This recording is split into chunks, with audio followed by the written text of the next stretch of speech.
Part 1. Modern Economic Warfare. A country doesn't fire a single shot. No missiles. No tanks crossing borders. And yet within 72 hours, the target's currency collapses, its banks freeze, and supermarket shelves start to empty. That's modern warfare. Not loud, not cinematic, but brutally effective. You've seen it on the news. Russia, Iran, North Korea. Entire economies squeezed without a single bomb dropped on their capitals. What you're actually watching isn't diplomacy. It's punishment. Structured, calculated, and layered.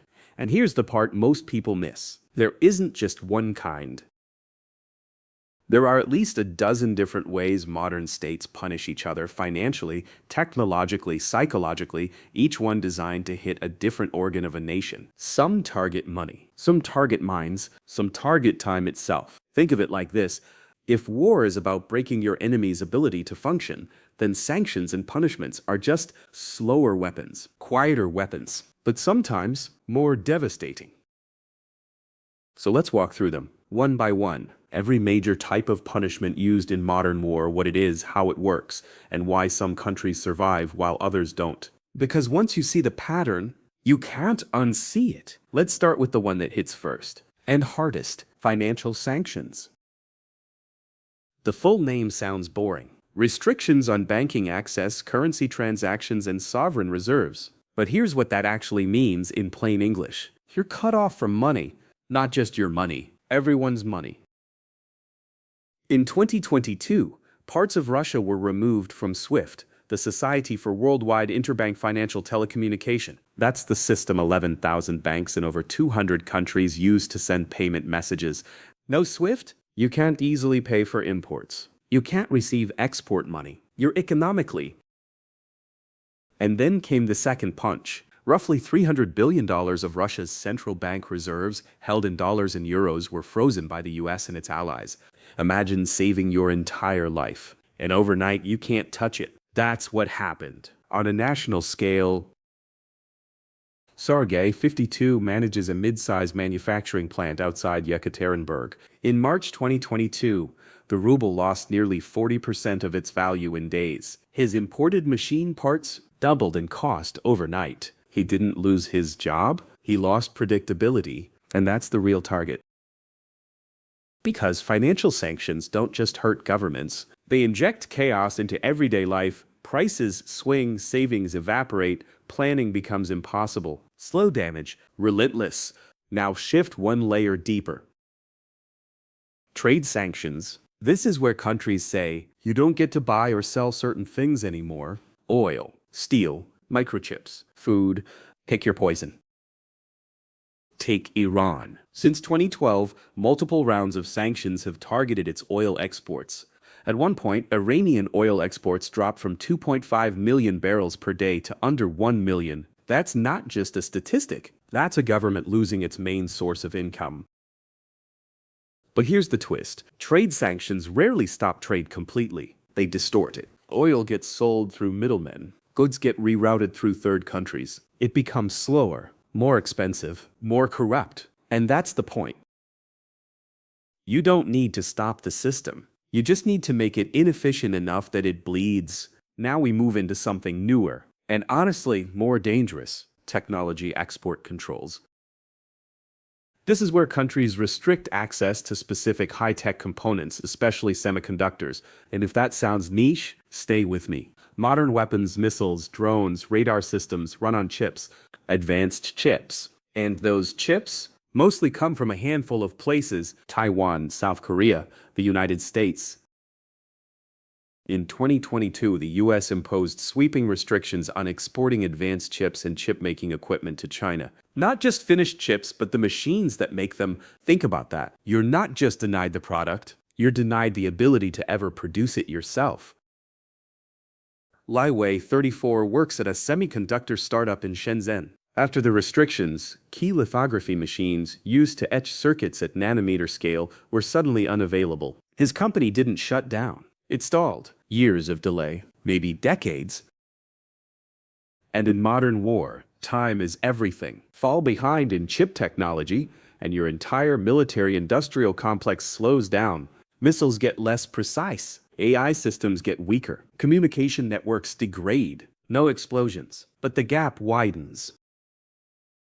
Part 2. Invisible front lines. Now let's talk about something you can't see, but you definitely feel. Information warfare penalties. This is where countries restrict media, block platforms, or flood the information space with counter-narratives. In Russia, independent media outlets like Echo of Moscow were shut down after the Ukraine invasion. Foreign platforms were restricted or banned. The goal? Control the story. Because in modern conflict, perception shapes reality. If citizens only see one version of events, resistance drops, confusion rises, and confusion is a weapon. But it's not just internal. Externally, countries run coordinated campaigns, bots, fake accounts, targeted ads to influence foreign populations. It's not about convincing everyone, just enough people, just enough doubt. Next layer, transportation and airspace bans. Sounds simple. It isn't. After 2022, European countries closed their airspace to Russian aircraft. Russia responded in kind. Flights that once took 9 hours suddenly took 13 or 14. Costs surged. Routes changed. And it's not just passengers. Cargo gets delayed. Supply chains stretch. Everything becomes. And in a globalized economy, delay is damage. Factories depend on just-in-time delivery, parts arriving exactly when needed. Disrupt that rhythm, production stutters, then stops. Now we zoom in, weigh in. Targeted individual sanctions. This is where specific people, oligarchs, generals, politicians get hit directly. Assets frozen, travel banned, bank accounts locked. In 2022, dozens of Russian billionaires saw their yachts, villas, and investments seized across Europe. One yacht alone, owned by oligarch Andrei Melnikenko, was worth over $500 million. Gone, just like that. These aren't random targets. They're chosen because they're close to power. The idea is simple. Make the people around the leader uncomfortable enough that they pressure him. Sometimes it works. Sometimes it doesn't, but it always sends a message. No one is untouchable. Not anymore.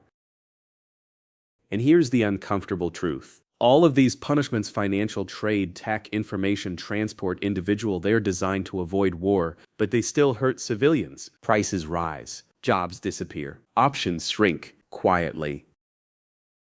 Gradually, but undeniably, and we're only halfway through. Because the next set of punishments, they don't just target economies, they target the future. And that's where things get really interesting.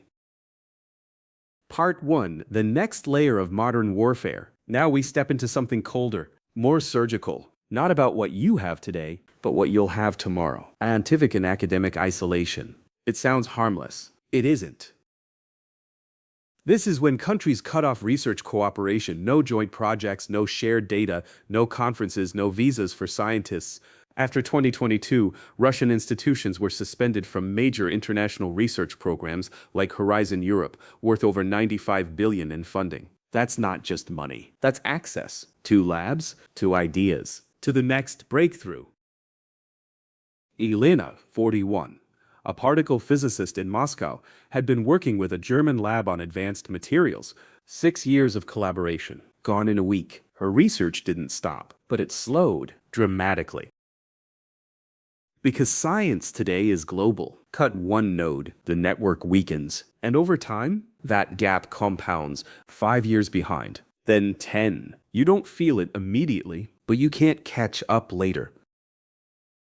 Now something more visible. Cultural and sports bans. This is where athletes, artists, even entire national teams are excluded from international events. After the invasion of Ukraine, Russian teams were banned or restricted from competitions like FIFA World Cup qualifiers and the Olympics under national flag. Athletes who trained their entire lives suddenly had nowhere to compete.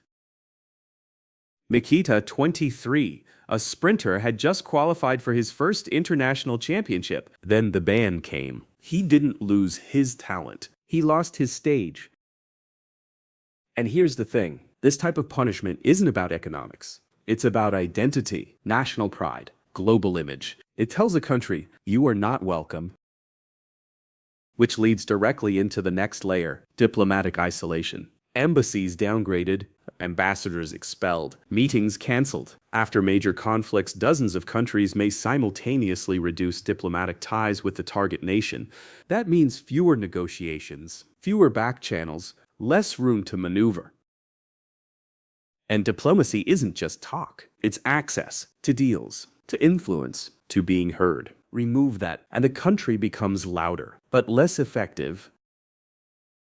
Now we move into something even more structural: institutional exclusion. This is when countries are blocked or restricted from global institutions like the International Monetary Fund or World Bank. These organizations provide emergency loans, development funding, and economic stabilization. Lose that? You lose your safety net. In 1997, during the Asian financial crisis, countries like South Korea relied heavily on IMF assistance, over $58 billion in bailout packages. Without that kind of support, economies don't just slow, they collapse. And if you're already under financial sanctions, this compounds the pressure. No access to capital, no external rescue, just free fall. Now we enter the invisible battlefield: cyber retaliation and restrictions. This isn't sanctions in the traditional sense. It's punishment through code, hacking infrastructure, disrupting services, leaking data. In 2015 and 2016, cyber attacks linked to Russian groups temporarily shut down parts of Ukraine's power grid, leaving hundreds of thousands without electricity. No bombs, just code. And retaliation goes both ways. Countries harden their networks, restrict foreign software, ban certain technologies. It's digital decoupling. The internet, once global, is slowly fragmenting into zones, controlled, filtered, weaponized. Next, military supply restrictions. This is when countries are denied access to spare parts, maintenance services, or upgrades for their military equipment. Sounds technical. It's devastating. Many countries rely on imported components, jet engines, radar systems, software updates. Cut that supply, and equipment becomes unusable over time. A fighter jet isn't a one-time purchase. It's a continuous system. Without support, it slowly dies. And this doesn't just affect the military. Civil aviation, energy infrastructure, industrial systems, everything interconnected, everything vulnerable. Now step back. Look at the bigger picture, because here's where everything connects. A country isn't hit by one punishment. It's hit by layers: financial pressure, trade disruption, tech denial, information control, is isolation, cultural, diplomatic, institutional, all at once. And here's the aha moment. Most people think modern conflict is about destroying your enemy's army. It's not. It's about degrading their system, piece by piece. Because a modern nation isn't just tanks and soldiers, it's a network. Banks, factories, data centers, people. Break enough connections, and the system fails.